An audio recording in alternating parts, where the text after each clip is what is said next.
In the name of the Father,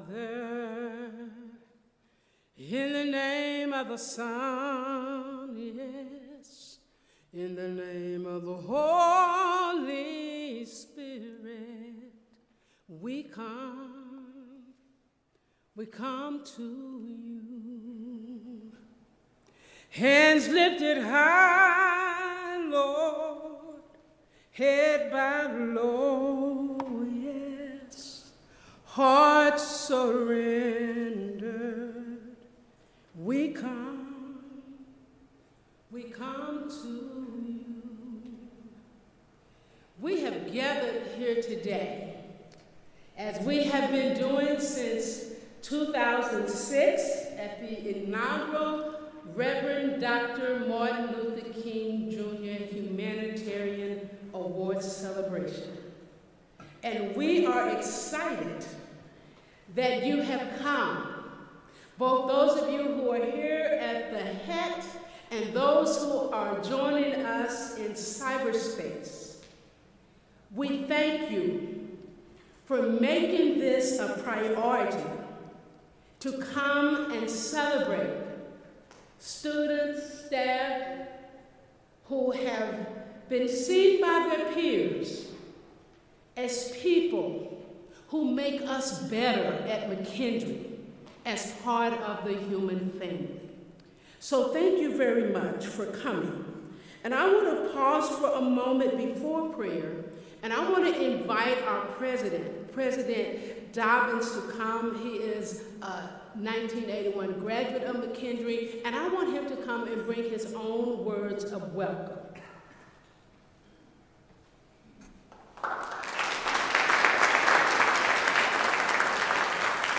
Thank you, Bev. So, a lot of expected faces in the crowd. A few faces that came a very long way to be here to help us celebrate. A few, or many faces in the crowd, I think a better way to say it, that we see all the time and we recognize and embrace as part of our McKendree family. So for those that aren't here all the time and for those that are, on behalf of the university I say welcome.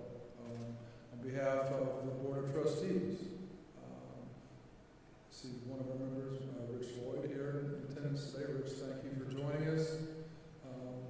I see old faces, I see new faces. I have a new executive assistant that's been with us all 4 days now, which is like, yes, this is what we do. We come. We're part of a family, and this is how a family behaves. This is how a family interacts with one another. So excited to see existing friends, new friends, old friends. And thank you for joining us today. We get to honor some very, very special people. I'm blessed to know our recipients, and I won't say words that make things seem like I value one over another. Okay, all of you are outstanding. All of you are recognized by your peers. Some of you are younger, our students are. To have that leadership, that passion as part of your DNA is something that will serve you well in life. And you're young as well, right? So anyway, grateful to all of you for how you make our McKendree family a better place. So thank you. Welcome.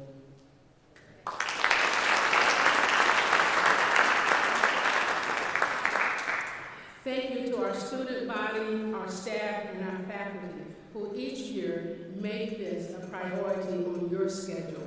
We are grateful that you are here. Let us position ourselves in a posture of prayer, of meditation, in a way that is meaningful to you in this moment. Spirit of the Holy One, come and infuse this place with your presence. and let all that we do bring honor to you and honor to humanity. May it be so. Amen. It is my esteemed privilege to invite Laura Dismer. She will be a graduate in 2025. She is going to favor us with the national anthem. And I would ask that you would please stand in spirit, arm, posture as you are able, as she presents to us the national anthem, the Star-Spangled.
So he's joining us in cyberspace today. So hopefully we'll get high marks from Brent Reeves. This is like one of the highlight programs of his year. So it's very difficult for him to not be present with us today. But we thank him for all of the lead work that he did prior to this point that brought us up to this day. He serves as the Director of Diversity and Inclusion and International Student Services. So I want to thank him publicly for all of the work that he has done throughout the last few months to get us to this place, and let him know that he is truly missed among us. So today we are blessed that here at McKendree we know how to pivot. And so when one of us can't be here, there's always someone else who steps in to help carry the load. So I'm excited today that we have Dr. Joni Bastion, who will be participating in our service today on behalf of Mr. Reeves, and she will be doing the presentations and the introduction.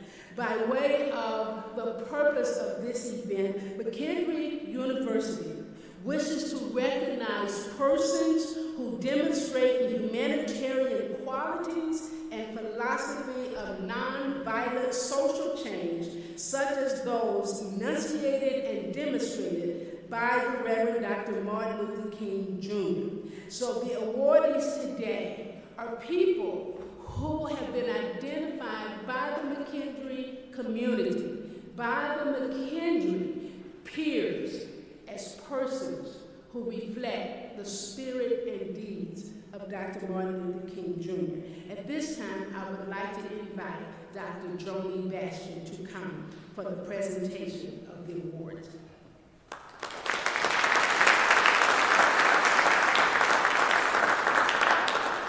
So, Red Bev, I guess I'm second string. Is that what we're talking about?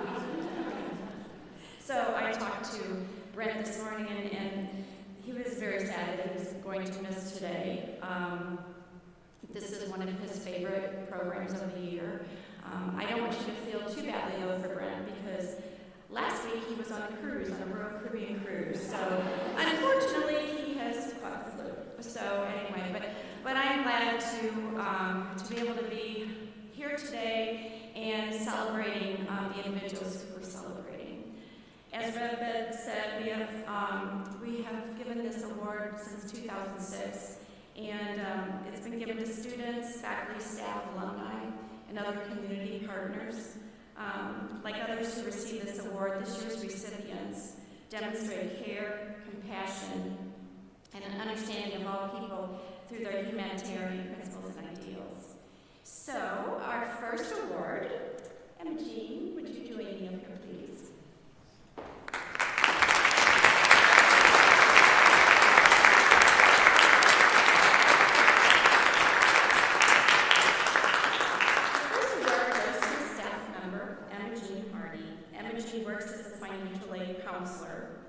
Emma Jean's nominator shared that Emma Jean is an advocate for students facing financial hardships and works with them to find sources of financial aid that will help them continue pursuing a McKendree degree.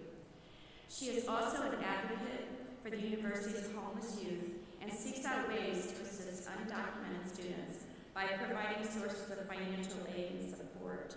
And I think that everyone who knows Emma Jean, who works with her directly, knows that she's one of the individuals who always goes beyond what is really needed in the position. She's had other projects on campus, including the Period project that supplies menstrual products for women because those items are so expensive, and she has brought that to our campus, and also working on another proposal with the VA and establishing more of a group on campus. So anyway, please join me in congratulating Emma.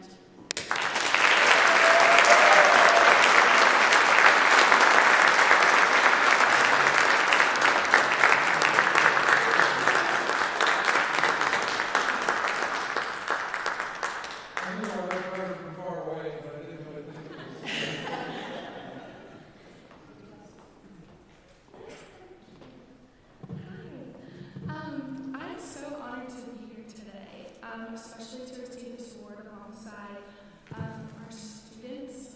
I think our students are what makes us us. And to see that they're such change makers, it just definitely makes this job as a whole so worthwhile.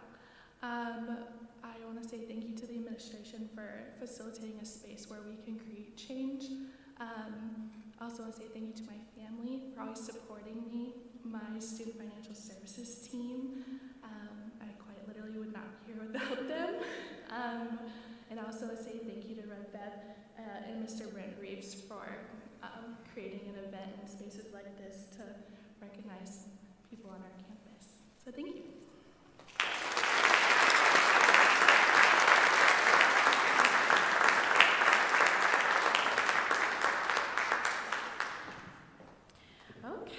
Start with the student awards, and our first student award is Bradley Eston. Bradley, can you join me on stage?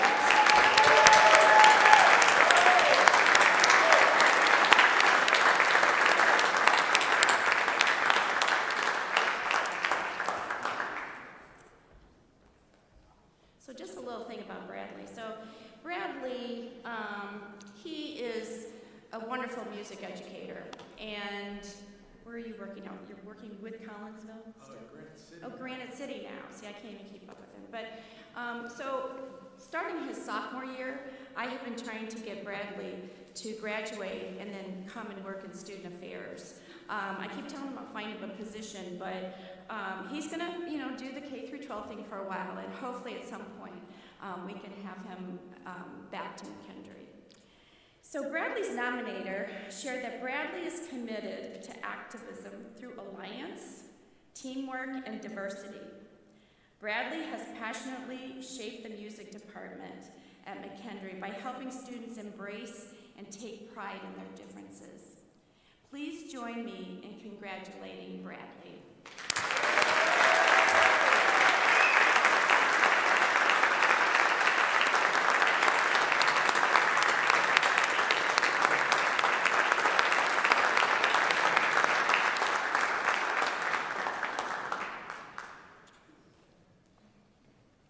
First off, wow, this is nice.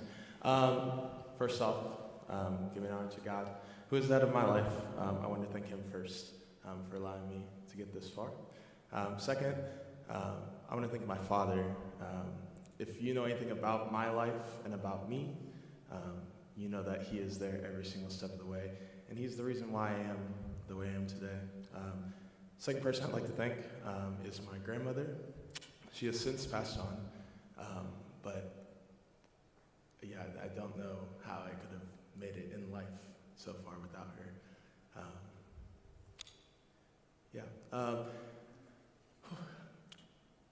Also, thank you.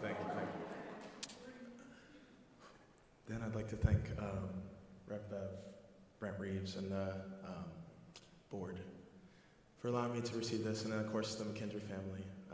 I love this campus. I love all of you, even if I don't really know you. Oops. But I love you. And so, as we, in these last 3 months of me being here, just thank you. Continue to spread love. Continue to advocate for each other. Don't stop being the change that this campus needs and that this world needs. Love you all.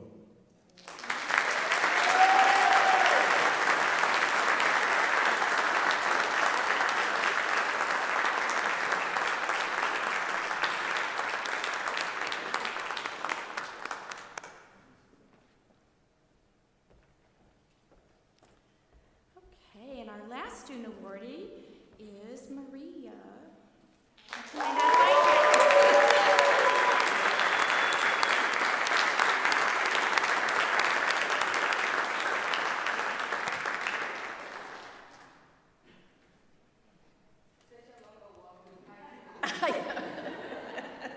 Take your time. I don't want ambulance calls on this trip. So our last awardee is our SGA president, Maria Vitoria Salomao. Maria's nominator shared that just like Martin Luther King Jr., Maria's core value is service before self. And about 2 weeks ago, Maria was in my office and said that almost the exact same thing, and that her father taught her that. So when I saw this, I was like, oh my gosh. Maria is constantly seen doing for others, such as providing meals, performing acts of service, providing transportation for those in need. Maria's service to others is what makes her a great humanitarian. Please join me in congratulating Maria.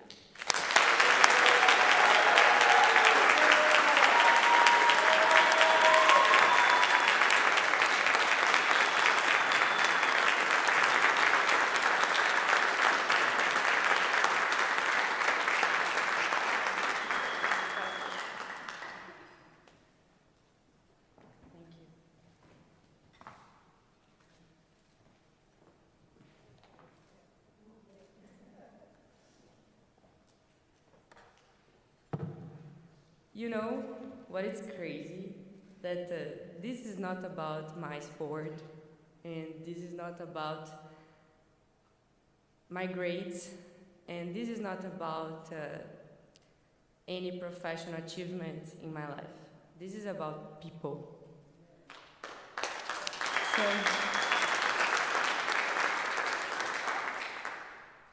and as Martin Luther King always said, and my parents always told me, and my siblings, at the end of the day, it's all about people. It's all about who you are around with, it's about who you choose to be by your side, and it's about who you choose to help you with important choices in life. And I'm glad my parents choose me to be their daughter, my siblings choose me to be their sister, my friends choose me to be a friend, and McKendree choose me to be a student. And I couldn't be here without you all, because as I said, it's always about people, and it's about maximizing people's potential to be the best version as they can be. And winning this award today means that I'm accomplishing my goal here in McKendree. I feel very accomplished, but this wouldn't have any type of good things without you all by my side, and that includes friends, family, McKendree team, my teammates, everyone around me, and mostly McKendree staff. And I would like to refer this award to someone that is here, that took 3 flights to be here today, my dad.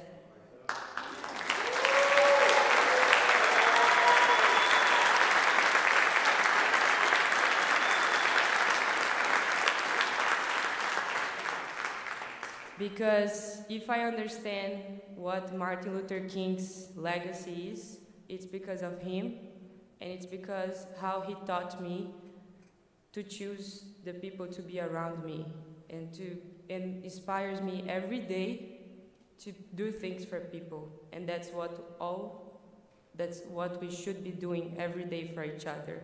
And I promise McKendree, even graduating in May, I'll always do my best to bring the best of people here. Thank you, everyone.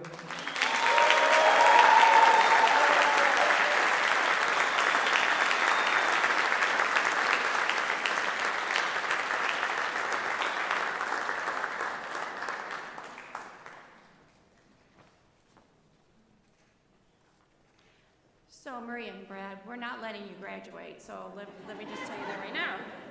Anyway, so please give all of our awardees just one more round of applause.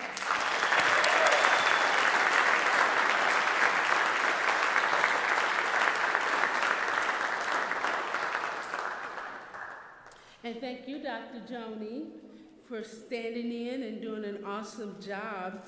At this time, I have the privilege of introducing our speaker for this moment, and I'm not going to insult the place of academia by reading her whole bio, because I think you all can read, right? So I'm going to just share a few things. I will tell you that Dr. Jennifer Brooks, with a G instead of a J, yes, she is one of my clergy sisters. We have been on the journey for many decades, not just years, decades at this point.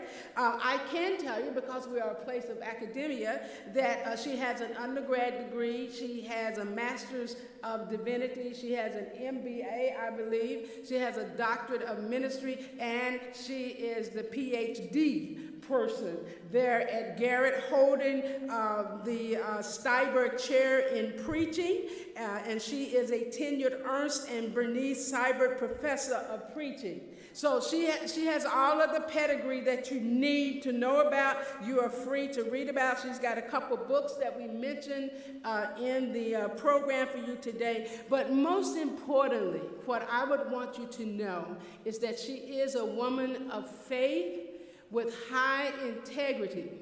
And if you are going into a spiritual battle, you want her to go before you, and you can just stand back and shine in the afterglow of her being in the front and you being behind her. So I am excited that she has accepted our invitation to come and share from her own perspective how relevant Dr. Martin Luther King Jr. is for us today. So it is also my privilege, before Dr. Brooks come, we invited one of our seniors who is also serving as a chaplain intern, who is part of our music department here. Samantha, we call her Sammy. If I say Samantha, she thinks she's in trouble. So Sammy Ellen is going to come and share with us a Negro spiritual, poor wayfaring stranger. And then the next voice you hear will be Reverend Dr. Jennifer Brooks.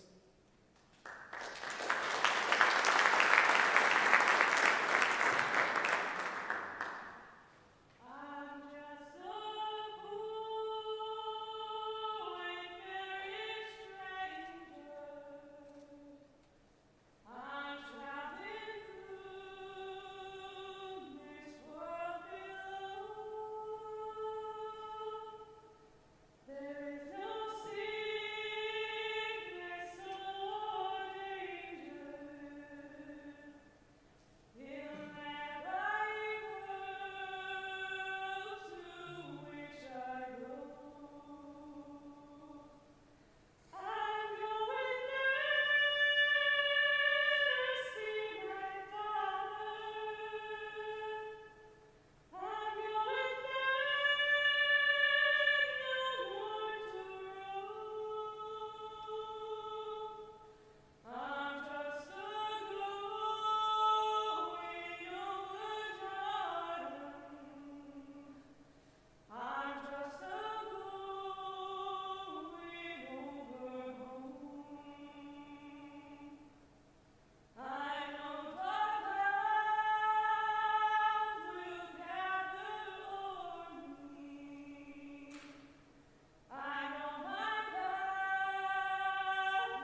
have to talk after that? Really? Sister Samantha, as you sang, I heard my foreparents saying, free at last. Free at last. Thank God Almighty. We're free at last. President Daniel Dobbins, Brother Brent Reeves, Director of Diversity and Inclusion and International Student Services, in his absence, I pray that you are healing from whatever ails you right now, and I'm grateful that you, with my sister, gave me the invitation.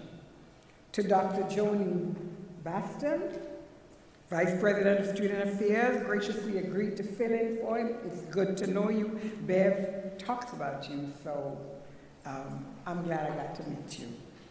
To Doctors Patterson and Lemons, who welcomed me into their classroom this morning. That was a kind of trust that is, well received, because to expose an unknown to your students is a risky business. So I know Dr. Patterson has something else, Dr. Lemons may be here, but I got on reading glasses so I can't see you, so if you're here. And to the students this morning who gave me such a wonderful welcome into the classroom and engaged me, I thank you so much. Thank you for McKendree welcome. And then, of course, to my friend, my sister colleague, as she said, we've known each other for decades. It was wonderful last night to see her daughter that I had not seen since she was a baby. I don't even know if I did see her, but I think I did, since she was a little girl. So it is really, really good to hear. And I greet all of you, students, faculty, staff, those who are visiting. I greet you, and I want to say to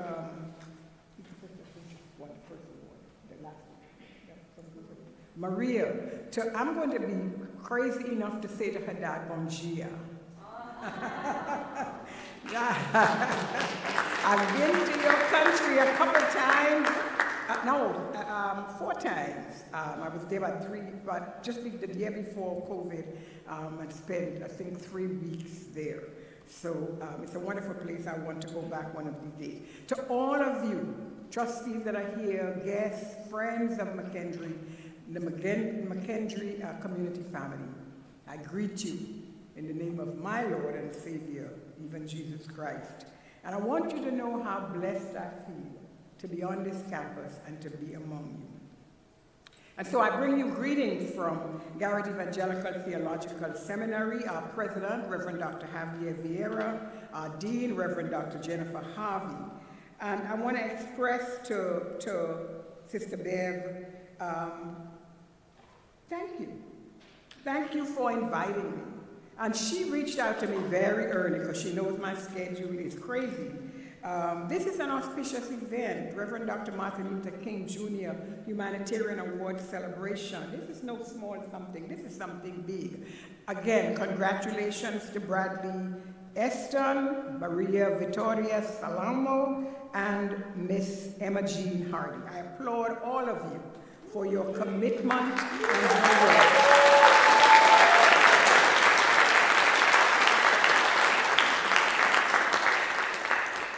So I was asked to speak briefly on the witness of Dr. Martin Luther King Jr. in our time.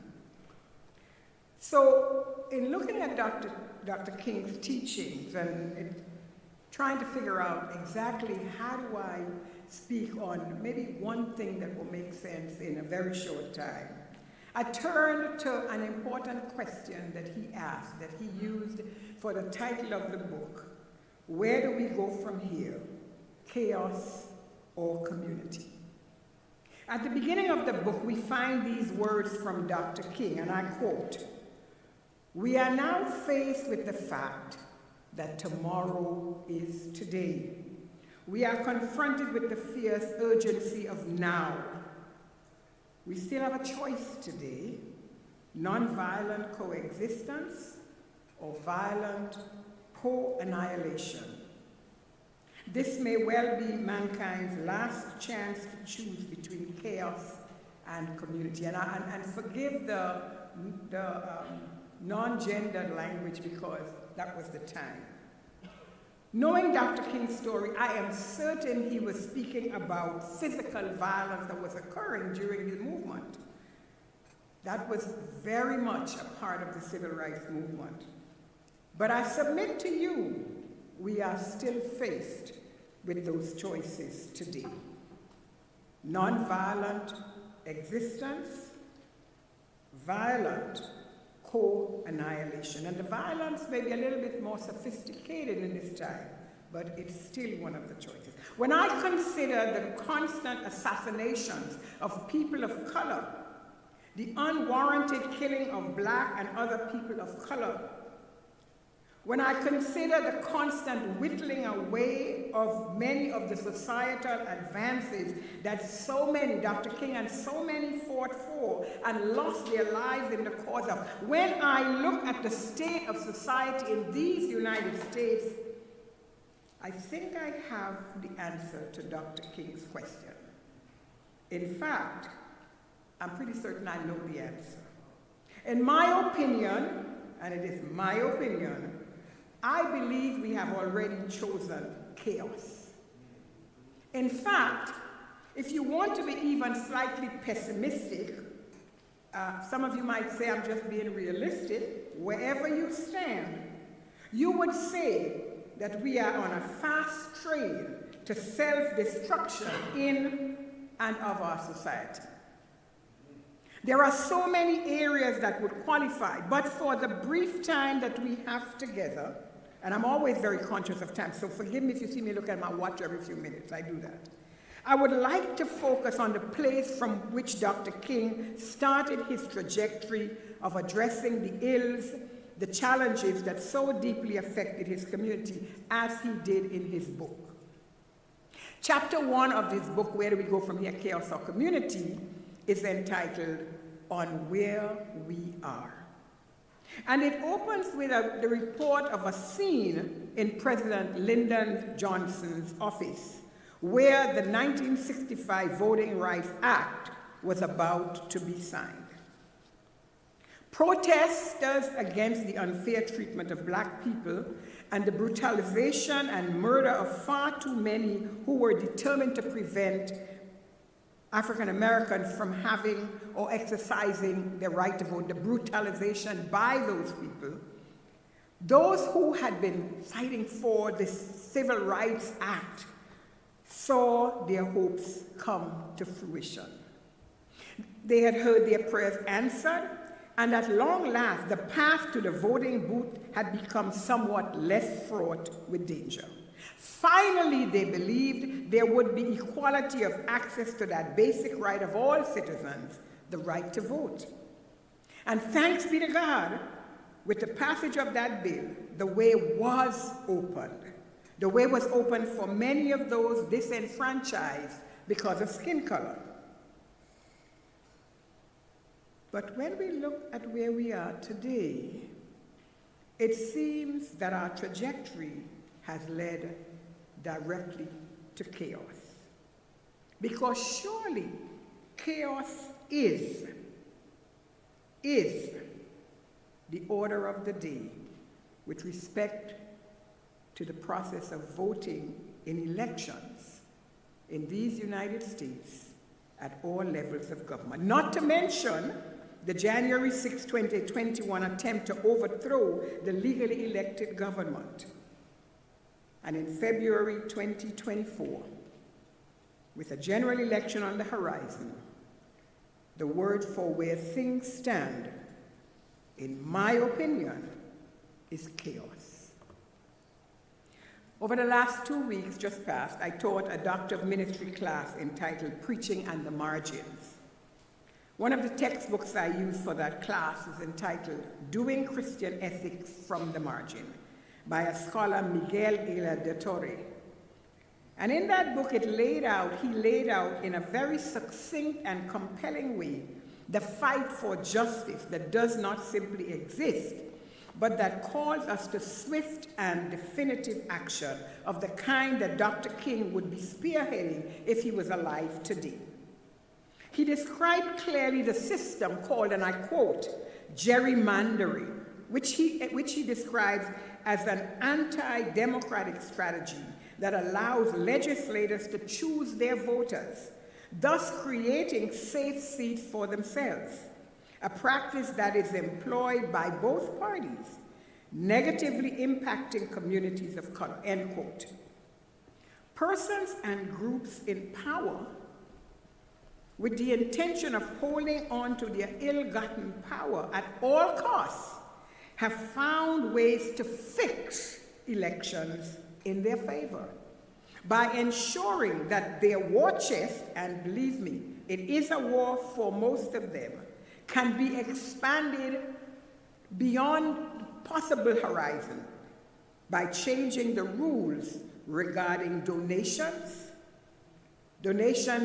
given to politicians for their campaign, by redrawing voting maps, by changing the voting rules, including the time and places, to make it difficult or even impossible for those who are trying to vote, by updating voting lists and removing persons illegally, so that when some persons arrived at the polling place, they found out they had been removed in part because they're dead. Well, they're walking around, so I mean, you know, living dead notwithstanding, they weren't dead.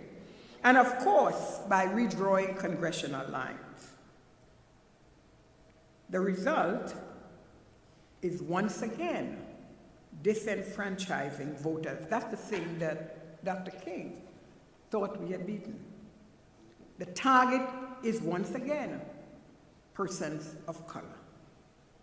The disenfranchisement or downright prevention of people, especially minorities, ensure that our voice is not heard, and those in power expand their power base to the point that they think it is within their right, their divine right even, to try to overthrow the legally elected government. You know, the violence of those protesters, if you saw it on TV when it happened, it just was unfathomable to me. Here are folk who think it's theirs by divine right to say the people, millions, are wrong, and they alone are right. They, though different in form, theirs was much the same principle as the government and the early settlers to this country, who exhibited a belief that the land they had come to was theirs to take by divine right, despite the natives who were present. You know what they said? Because the natives had not developed the land or abused the land to the place where we have it, it wasn't there. So they could come in and they could take it because nobody else had it. Well, on January 6, 2021, the protesters used hymns. They claimed, and I say so-called, a so-called Christian. I do not know that Christ, you all. And whatever Christ they served, that ain't my Jesus. But they served they followed a Christian perspective, a Christian imperative. That was the reason for the insurrection, the planned coup, for trying to overturn the legitimate political process. Chaos, wouldn't you say? I think that qualifies as chaos. Unfortunately, that is not the whole story of where we are now. I could go on there, but you know that story. Here's the story. Due to decades of disenchantment with government policies, with presidents and legislators on both sides of the aisles who have made and betrayed promises, young people, you people, especially young people of color, who see themselves, their brothers and sisters of every ilk, every color, every gender, every society, every nationality, who see us and I'm not so young, but I'm going to go with them too. Being victimized in all kinds of ways. For them, they don't see progress. They don't see any benefit to getting into the fray of what it means to fight for your right. They feel betrayed when those to whom they gave their trust to turn over the system so that there was equity for everyone, though they did not accomplish all that they desired or think that they were promised. Too many young and not so young people of color see the hierarchy of white supremacy that lives within the United States system, see it in a way that depresses them, pulls them to a place where they say, you know, why bother? What am I doing this for? I could just live my life and I could go on, I could be happy, I ain't got to be involved with you all, but that's part of the reason that the chaos will not end. The only way we can get rid of the hierarchies that exist among us is if, like him, we continue to push, to continue to fight. The only way we can upend, we can turn over what's happening in our society today at the detriment of people of color is if we, young people, you, step in to the fray. See, I don't like to say I'm old. I just say I'm older. I'm closer to that side than this side. But you all are close on this side. And so you got to put your feet into the water. You got to wade in the water. Wade in the water, children. God's gonna trouble the water. Oh, wade in the water. Wade in the water, children. Wade in the water. God's gonna trouble the water. Oh, you see those children dressed in white. God's gonna trouble. Oh. They're not the Israelites, they are people now. Yes. God's gonna trouble the water. So you must wade in the water. Wade in the political water, children. Wade in the water. God's already troubling the water. If you don't think God was troubling the water, how did we get Barack Obama into the White House? Well. But here's the problem. When we got a person of color to colorize the administration, what it did for us was make us feel wow.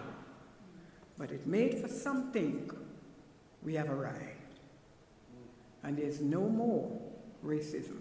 Well, on the other side, there were those who saw that as a rallying cry to oppress people of color even more. Because there are those who vowed it would never happen again. And I'm here to tell you, it's coming, y'all. It's coming. What's coming? What too many of us missed was that the very election and the gains of the election of that first African-American president, the first, is not going to be the last, moved those persons, groups out there to a place where they knew they needed to overturn the fair voting process. They took up arms literally and figuratively against the progress that had been made. And I have to say, even some who helped secure the election later woke up to find out that, wait a minute, I'm white. What am I doing studying a black person? If you don't believe that, ask me later. I want to get in too much trouble here. So although Dr. King's focus was on the African American, or in the language used at that time, on the Negro situation, I believe it is appropriate for where we find ourselves in this time in these United States to hear again these words of Dr. King. And as I'm reading the words, I'm going to change. Every time you hear me say marginalized Americans, what Dr. King actually said was Negro. So listen to the words with that changed language.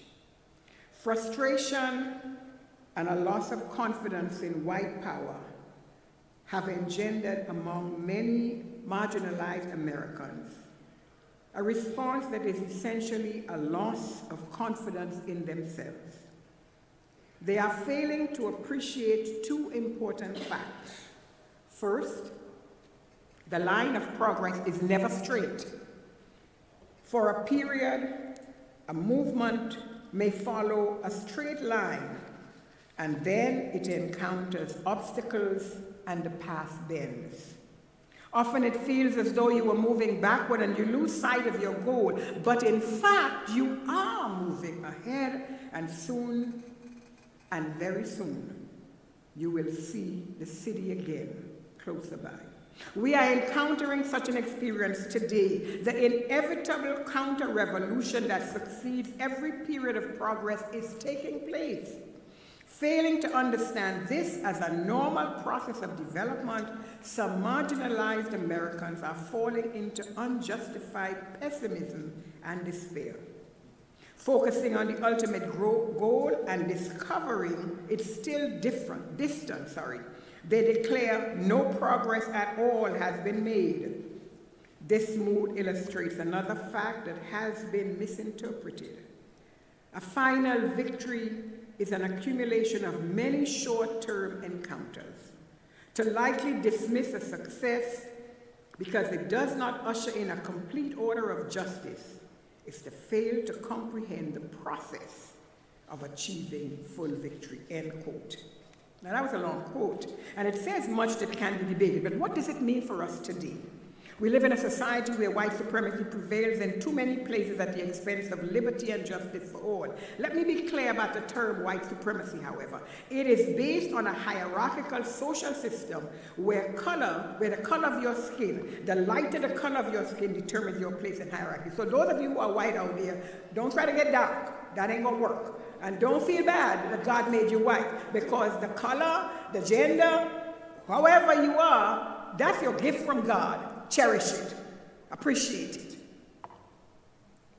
But white supremacy says the lighter skin you are, the higher you are on the hierarchical social tree. The way we are born is determined by God. That's my theological belief. And white supremacy and its partner, racism, are sins against God. Those who I was with this morning heard me say that, so I'm happy to receive it. Why that is important for determining where we are is that white supremacy has so infiltrated the church that a color hierarchy also determines where you can worship, where you can serve in ministry, how you are received by congregations, and how much you are paid.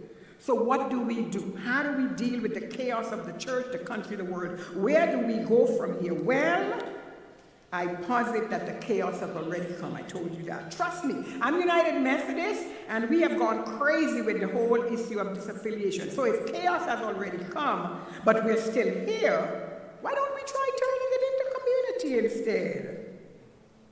And how would we do that, Madam Speaker? Well, I'm glad you asked. Jesus said, you shall love the Lord your God with all your heart, with all your soul, and with all your mind. This is the greatest and first commandment. And I know we've got possibly other folk beside Christians here, but I'm a Christian, so bear with me. Gotta work with that. But I know the Quran teaches love as well. I know that the Hebrew scriptures teach that as well.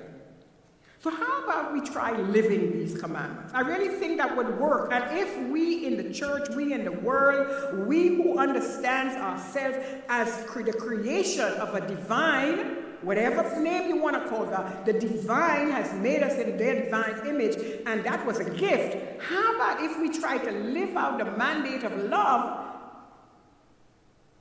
Wouldn't that work? I think that would move us from chaos to community.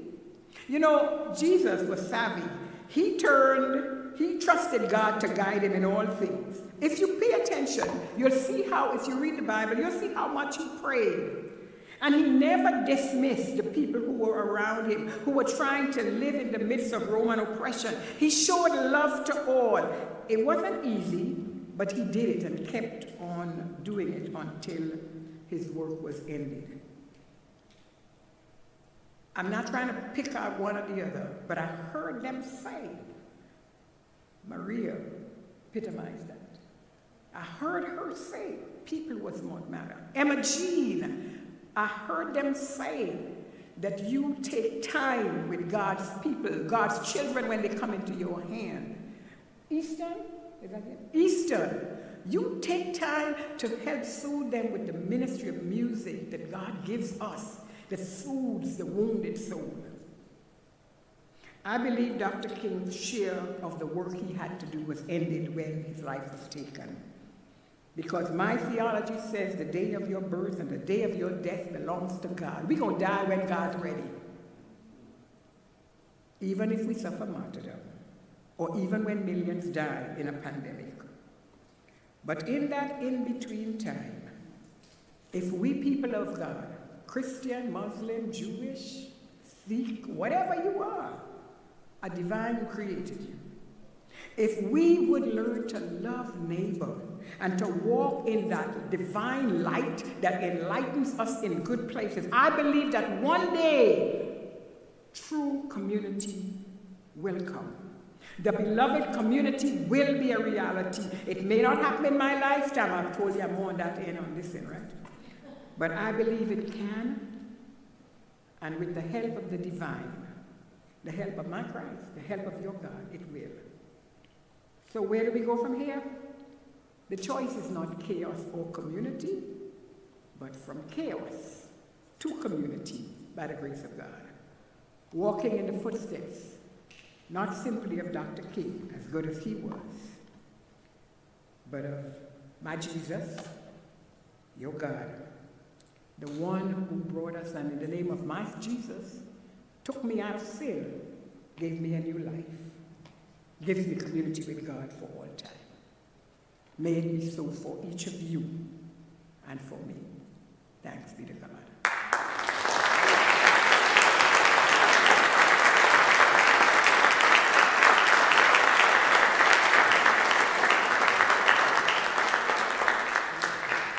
Thank you for the challenge of reframing the question from chaos to community. So that is the journey that we are all on from our different perspectives. The end goal is to create the beloved community. At this time, I would like to invite back to the stage Sammy Ellen, and she will lead us in the Negro National Anthem, Lift Every Voice and Sing. And I want you to pay attention to those words printed on the back of your bulletin, especially the first refrain, lift every voice and sing till earth and heaven ring. What is it going to ring with? It's going to ring with the harmonies of liberty. You cannot have beloved community without all experiencing liberty. Would you stand as you are able, in spirit or in posture, as Sammy leads us in Lift Every Voice and Sing.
Very special thank you to Dr. Ypma for your presence and for all of the beautiful music you played before we even started today. Always a great partner to have on this particular day. I think we've been together now maybe 3 years in a row. Yes, so we are very happy that you always make this a priority on your schedule. So we appreciate you, yes.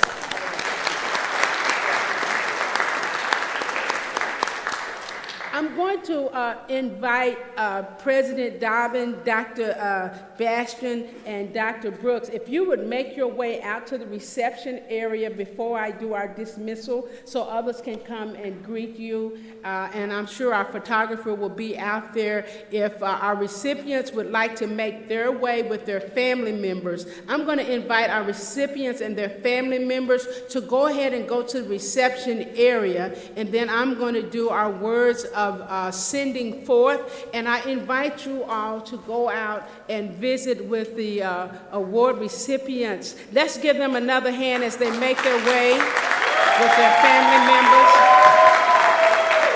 And I know some of them brought their peeps with them, so after we have done our dismissal, all you tennis people, y'all can go out and get your little picture. The music people can get theirs, and the finance team can get theirs. All of you wonderful financial aid people, you can join in the celebration. So y'all do that hugging out in the reception, because both of y'all going together. There you go. We don't want to keep the crowd waiting too long.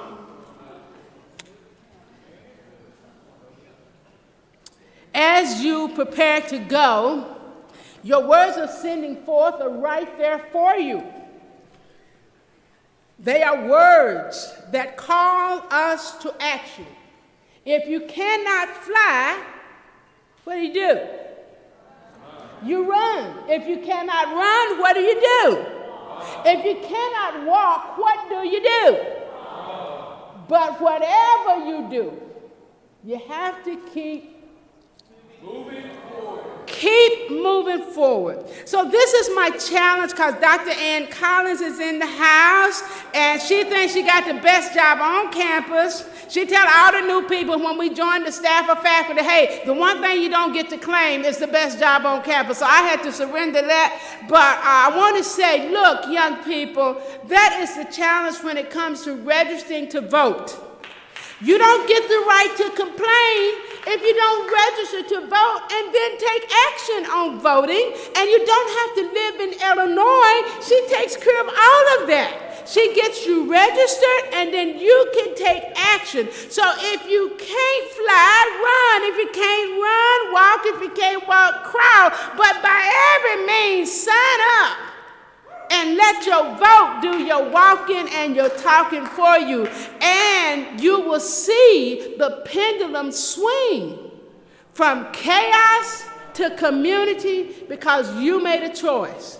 You made a choice not to stay home. And hey, we make it easy. She does voter registration right here on campus. What, twice a year? However many you need. She does that for us. So I don't care if you're in California, she'll get you registered right here in Illinois so that you get to participate. I want to send a shout out to all of you who showed up today. By your presence, you have already demonstrated that you're on the journey. And our words are sending forth as we look out at you. You are the beautiful people of this nation. You are a sampling of what our world should always look like when we gather. So go out from this place and spread the table of radical hospitality. Invite and welcome people who look different from you, love different from you, vote different from you. On this campus, we're all purple. Go out and share purple Bearcat love with everyone. Thank you for coming. Have an awesome week.